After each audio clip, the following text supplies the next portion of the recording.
Hola, bienvenidas a Primera de Timoteo. Mi nombre es Susy Miranda y hoy vamos a estar estudiando el cuarto capítulo de este libro. Sé ejemplo, no importa tu edad. Hoy vamos a aprender un poco acerca de las falsas doctrinas en los postreros tiempos, o sea, en los últimos tiempos, en estos tiempos. Iniciamos con el primer versículo. En este vemos cómo Pablo explica que es una revelación del Espíritu Santo. Él sabía que en los postreros tiempos iban a venir tiempos difíciles, enseñanzas complicadas. Y hay tres específicas que él nos pide tener mucho cuidado: el peligro de la apostasía, el peligro de los engaños y el peligro de las falsas doctrinas. Han pasado cerca de 1900 años desde que Pablo escribió esta carta. Eso significa que aún estamos más cerca de vivir todos estos tiempos. Yo sé que muchas se preguntarán qué significa apostasía. Apostatar de la fe significa abandonar la fe en Cristo Jesús. Significa rechazar las enseñanzas que Cristo nos da a través de su palabra también. Dejar de seguir a Cristo, adoptar enseñanzas que son contrarias completamente a la verdad de Cristo. También nos enseña sobre doctrinas de demonios. Estos son los espíritus que Satanás usa.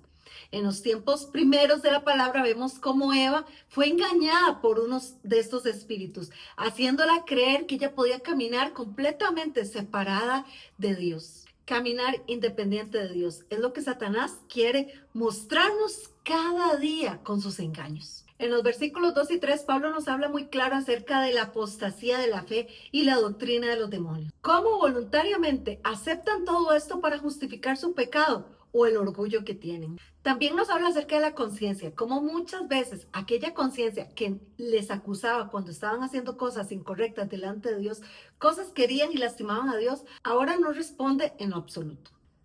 Es como que si sus terminaciones nerviosas hubiesen sido quemadas y ya no sintiesen ni tuviesen temor alguno acerca de Dios. Esto es lo que nos habla de la conciencia cauterizada. Debemos de tener tanto cuidado de acercarnos tanto al pecado que lleguemos a no sentir nada acerca del Señor. No sentir temor, no sentir miedo, no sentir que nos alejamos de su presencia. Definitivamente Pablo puede hablar con mucha seguridad de este tema porque eso era lo que él vivía antes de venir al Señor, antes de que Jesús se le presentara. Él perseguía a la iglesia, él tenía su mente cauterizada, él estaba enfocado en dañar a los cristianos. Entonces por eso él habla con tanta seguridad de este tema. También vemos cómo inventan reglas, cómo inician reglas que dicen prohibido casarse, prohibido comer algunos alimentos. De hecho, hay en la iglesia algunos cristianos que se creen más espirituales que el mismo Dios. Creen que son más santos y siguen este tipo de doctrinas que están lejos de lo que la palabra del Señor nos dice. Podemos ver ejemplos antiguos en la primera iglesia hace muchísimos años atrás, cómo cristianos creían que dañar su cuerpo los hacía más santos, que no comer comida cocinada los hacía más santos, que dormir sobre piedras puntiagudas los hacía más santos. Y nosotros no somos así. La gracia de Jesús es la que nos da acceso a la vida eterna, a una relación espiritual con Dios. No es lo que nosotros queramos hacer para hacernos más santos, es lo que la palabra del Señor nos enseña, y esto es guardarnos para el Señor. Tratan de manipular a Dios haciendo este tipo de cosas, cuando en realidad esto lo único que lo hace es ponerlos en el nivel del legalismo. A partir del versículo 4 y 5 vemos cómo refutar estas personas que se han apostatado de la fe, estos que realmente están en un nivel de legalismo. Lo primero es saber que nosotros podemos comer cualquier cosa, orando y poniéndolos en las manos del Señor.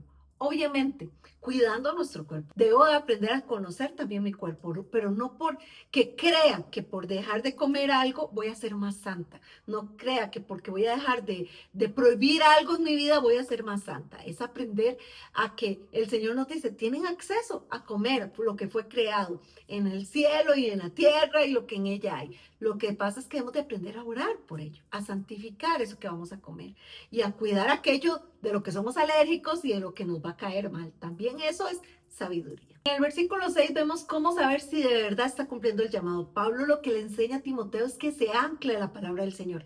Jesús mostró la palabra enseñándola y accionándola, poniéndola de ejemplo, no solo lo que decía, sino lo que hacía. Y eso era lo que Pablo también quería que Timoteo hiciese, que tanto enseñara la palabra, pero que también accionara de ella, que estuviera completamente compenetrado con la palabra para que enseñara la buena doctrina de la fe.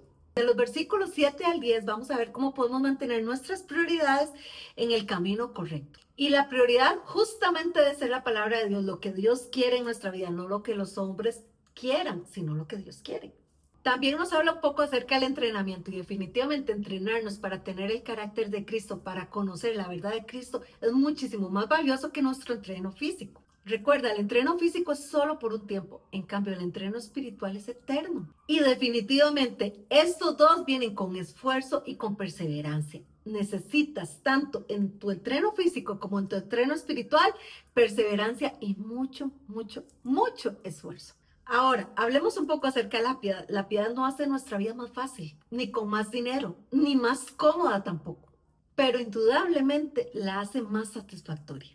Ni el éxito, ni la fama, ni los logros nos dan nada para nuestra vida eterna. Definitivamente la piedad sí.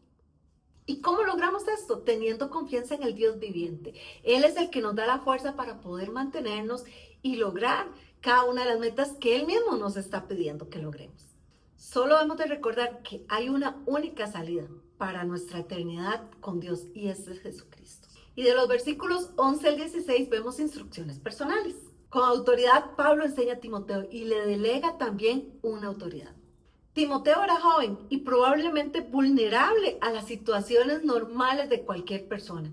Por eso Pablo le enseña y le insiste tanto a tomarse las cosas de Dios realmente con la seriedad que requiere, para que no sea juzgado también por eso, para que no sea criticado por eso.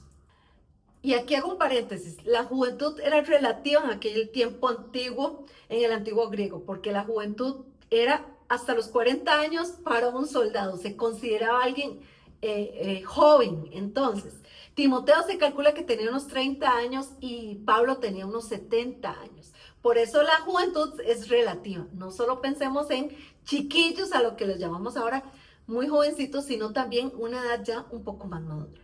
Y Pablo le dice a Timoteo, sé ejemplo en lo que dices, que es la palabra. Sé ejemplo en lo que haces, que es la conducta. Sé ejemplo en tu actitud, que es el amor. Sé ejemplo en la fidelidad, que es a través del Espíritu Santo. Definitivamente debemos de aprender a adquirir todo eso en nuestra vida también. ¿Qué le dice Pablo a Timoteo? Que preste atención a la lectura, a la enseñanza y a la exhortación. Estas tres cosas creo que debemos de tomarlas nosotras también. La lectura, la enseñanza y la exhortación. Debía cuidar lo que el Espíritu Santo Dios le daba. Yo creo que eso es también para nuestro tiempo. Debemos de aprender a cuidar nuestra vida privada cuando no nos ven, que se llama integridad, y nuestra vida pública, que somos cartas abiertas y leídas al mundo. Cuando habla de la imposición de manos, lo que está hablando es de la ordenación. Pablo lo que le está diciendo a Timoteo es no vayas ordenando líderes por ordenar, trayendo gente por traer. La imposición de manos lo que daba era una muestra de una ordenación, era decir, ya estás siendo capacitado para liderar, estás siendo capacitado para pastorear. Entonces, Timoteo lo que le está enseñando Pablo es ten cuidado a no andar imponiendo manos y poniendo líderes por poner. Tenían que aprender verificar primero que estuvieran capacitados, que de verdad tuvieran el llamado, que tuvieran evidencia y además la madurez necesaria para ello. Le enseña, ocúpate a meditar en la palabra del Señor. ¿Cuánto necesitamos hacer estos espacios? Tranquilas, con el tiempo tranquilo, poder estudiar la palabra, leer, marcar, aprender, escuchar, meditar. Definitivamente es algo que no solo Timoteo requería, sino nosotras también. Y Pablo le enseña todo esto porque si Timoteo no tenía cuidado, su doctrina podía cambiar en cualquier momento y podía empezar a dirigir mal la iglesia. Es hermoso ver cómo de verdad es un honor poder ser puente para otros. Pablo lo fue para muchos, hasta para Timoteo. Timoteo lo fue para la iglesia de Éfeso y nosotros lo podemos ser también en este tiempo. Podemos ser un puente, por eso debemos de aprender a cuidarnos en la palabra, en nuestro caminar, lo que escuchamos, lo que hablamos, lo que creemos y no solo nuestras deducciones, sino lo que la palabra del Señor nos enseña. Así que espero que tú también logres ser un puente de bendición para muchas personas aprendiendo lo que la palabra de Dios dice. Nos vemos mañana, Dios primero, en el capítulo 5. Chao, chao.